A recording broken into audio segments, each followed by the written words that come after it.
I'm Abby from Abby's Den, and this machine here has been donated to me for the charity I work with, Tools for Self-Reliance. Now, what I was doing was cleaning it up. We send it off to people in Africa to make a difference in their lives. But while I was playing with it, what I realised was I get lots of requests from people who I teach how to sew and people who want some advice on machines. What's the best machine to make handbags, to make dog collars out of leather straps, to make all sorts of equipment for the workshop, the mechanics workshop, and horse blankets, for example. So you want something that's solid, something that can give you the oomph, something that isn't an industrial machine, because they are very expensive and they take up a lot of space.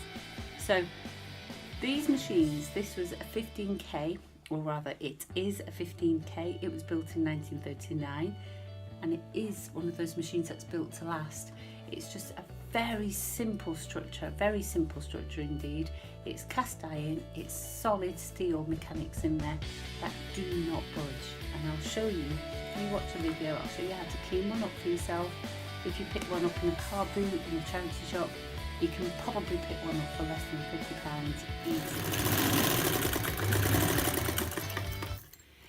It just needs a little bit of a clean. It's squeaking when I run it. It has a loose belt, but then I've noticed the motor is loosely attached. It's been taken good care of, but I want to show you how simple these machines are. It's just got a few mechanisms. It's a cast iron casing. You can't access inside there other than really just to oil the machine. You have oil spots, holes in various places where you drop oil in, just so you can access the moving parts, but also you've got holes in there which you would use to screw your needle seam guides on there, so be careful you're not just dropping oil into parts where you don't need to. So I've just had a brush to it and I'm moving the mechanism around, but look how simple it is. It's just a rotary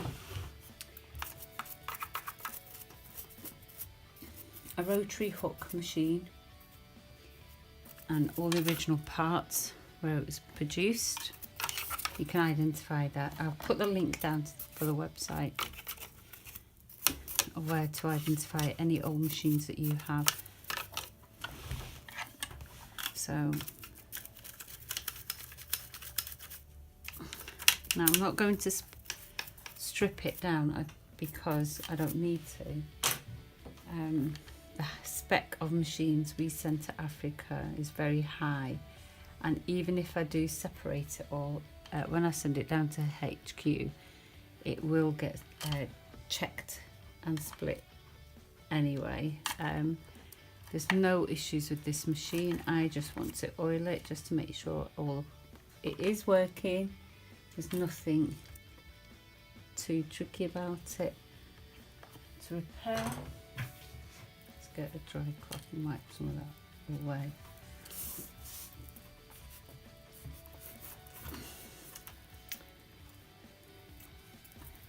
It's beautiful. Because they made them with good metal in the olden days, not the cheap stuff that you use, tin and aluminium now, these machines, as they say, were built to last. And that's why they will last for generations of owners. And we can send them to Africa because the parts won't need replacing. Right, so it's all fine in there. Okay, I'll get a vacuum cleaner and I'll just knead it in the joints. And doesn't that look beautiful? It's been well cared for, this machine.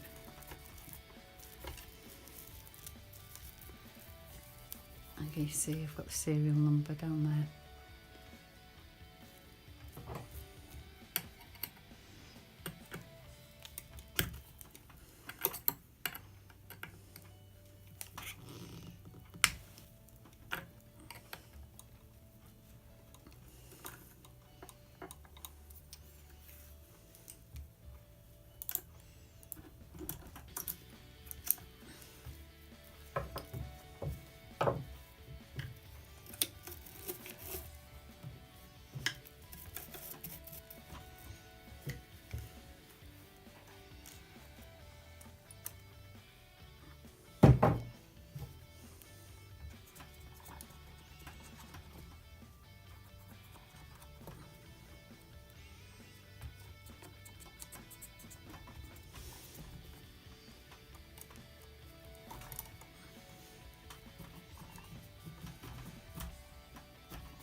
just there, and you see a red piece of felt, which is just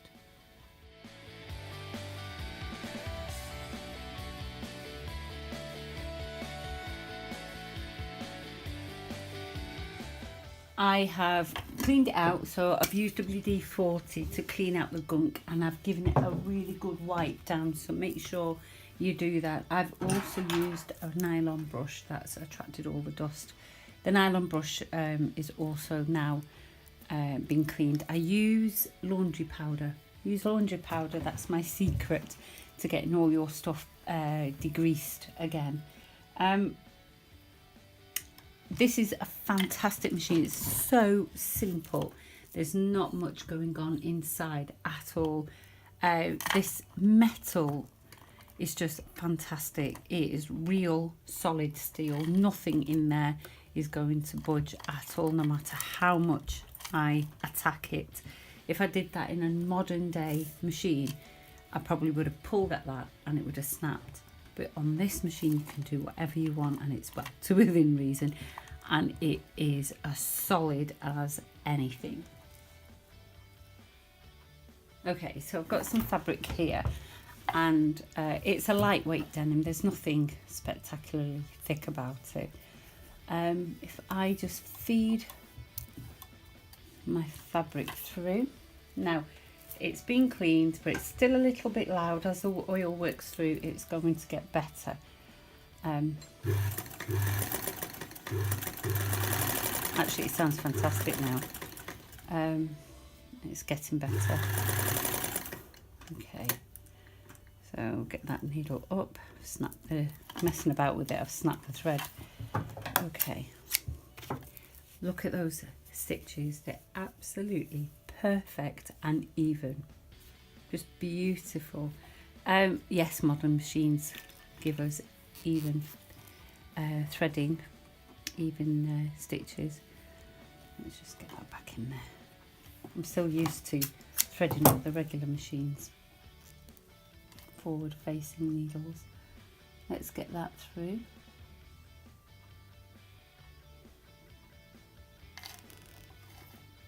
Much easier to thread with it being sideways on.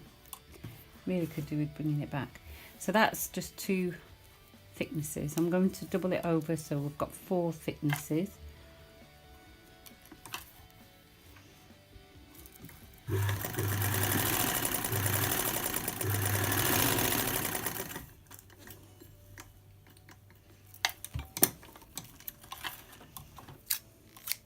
Let's just check the thicknesses.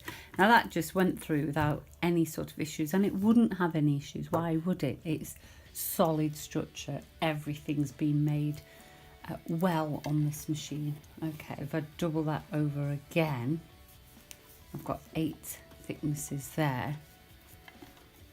And it's only lightweight denim. It's nothing particularly thick, but I've got 8 layers there. I think it's just me not pressing down hard enough. We learn to become gentle with machines because you know they don't cope as well. Let's have a look at the stitching on that. Again, perfect stitching all the way through, not a single blip. It's just beautiful. It's beautiful. So I've got myself some leatherette here. It has a woven backing to it. It's a pretty colour. And I'm going to just sew along there just to show you the quality of stitching on there.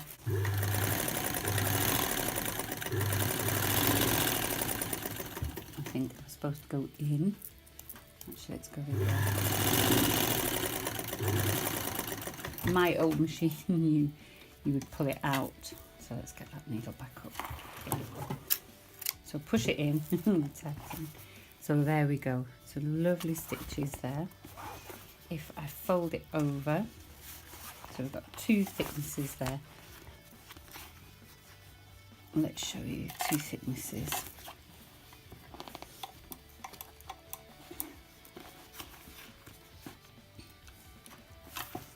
Okay.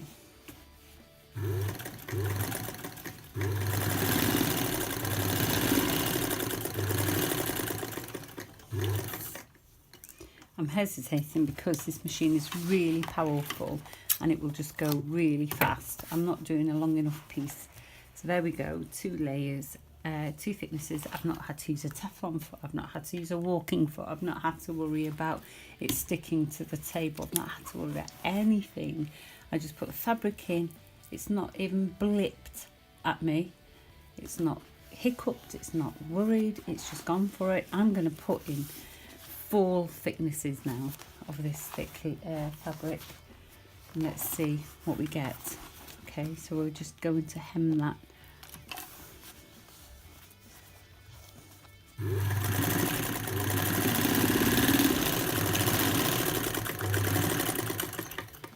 Why wouldn't you want an old Singer? Beautiful machines, built to last, built to do the work.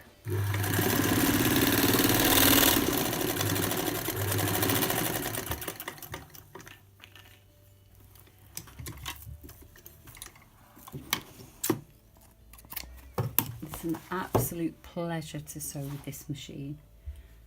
Unfortunately, I'm not going to keep it. It was donated and it's going to Africa, fingers crossed, and helping somebody in need.